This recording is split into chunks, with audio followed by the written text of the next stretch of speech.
माढ्याचे खासदार धैर्यशील मोहिते पाटलांचं स्टेटस चर्चेत सोशल मीडियाच्या पर्सनल खात्यावर हर हर महादेव नावानं फोटो आणि स्टेटस विधान परिषद निवडणुकीच्या काही तास अगोदर स्टेटस। भाजपा 2/3 मेजॉरिटी तयार करून काही बिलं मंजूर करण्यासाठी फोडाफोडी करत आहे। आनंदराज आंबेडकर यांचा आरोप। ऑपरेशन टायगरच्या घडामोडींवर आनंदराज आंबेडकर यांची सरकारवर टीका।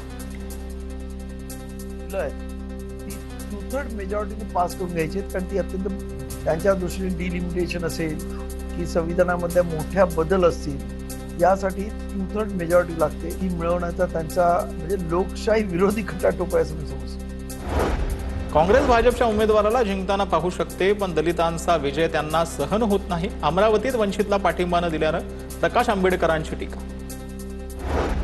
उद्या होणाऱ्या विधान परिषद निवडणुकीच्या मतदानात चैन वेटिंगची भीती पाहायला मिळते। वोटिंगची भीती जी आहे ती समोर आलेली आहे। सोलापुरात राष्ट्रवादी विधान परिषद गटाचे उमेदवार वसंतराव देशमुख यांना शंका आहे। असं कळणार आहे कोणाला होईल तेवढं प्रेशर देणार नाही ना। फक्त काय मतदारावर प्रेशर टाकण्याचा प्रकार आहे, बाकी काय दुसरं कायदेच काहीच नाही। गुप्त मतदान असेल तर काय कारणच नाही ना, कळायचं संबंध हात वर कर। 2024 साली एकाच घरात सत्ता गेल्यानं सिंधुदुर्गात अवैध मायनिंगचे संकट आहे। माजी आमदार वैभव नाईक यांचा आरोप आहे। आमच्या सत्ता काळात मायनिंगचा एकही प्रकल्प आम्ही सुरू करू दिला नाही। खोटे गुन्हे दाखल केल्याचा वैभव नाईक यांनी आरोप केला। सिंधुदुर्ग जिल्ह्यातली सत्ता गेल्यामुळे पालकमंत्री आमदार खासदार आता पुन्हा 2024 नंतर आता पुन्हा हे जवळजवळ 11 प्रकल्प मायनिंगचे या सिंधुदुर्ग जिल्ह्यात येत आहेत।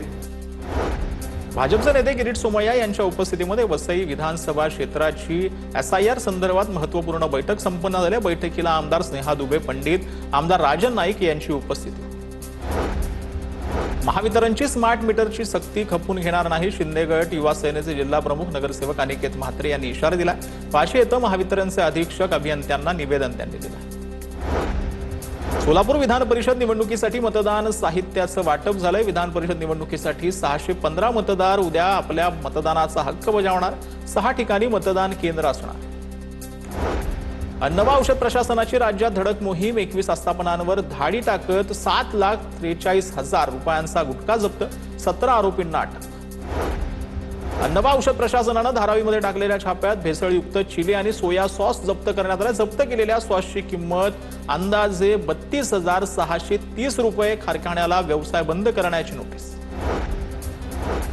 APMC पोलीस ठाणे आणि तुर्भे वॉर्ड ऑफिस यांची अतिक्रमणाविरोधात मोठी कारवाई। तुर्भे परिसरातील जनता मार्केट परिसरातील अतिक्रमणावर कारवाई। विलेपार्ले रेल्वे स्थानकाबाहेर कारनं बाईकला उडवलं। अपघातात 41 वर्ष किंजल शाह यांचा मृत्यू तर दोघे गंभीर जखमी। जखमींवर विलेपार्ले येथील गावडे हॉस्पिटलमध्ये उपचार सुरू।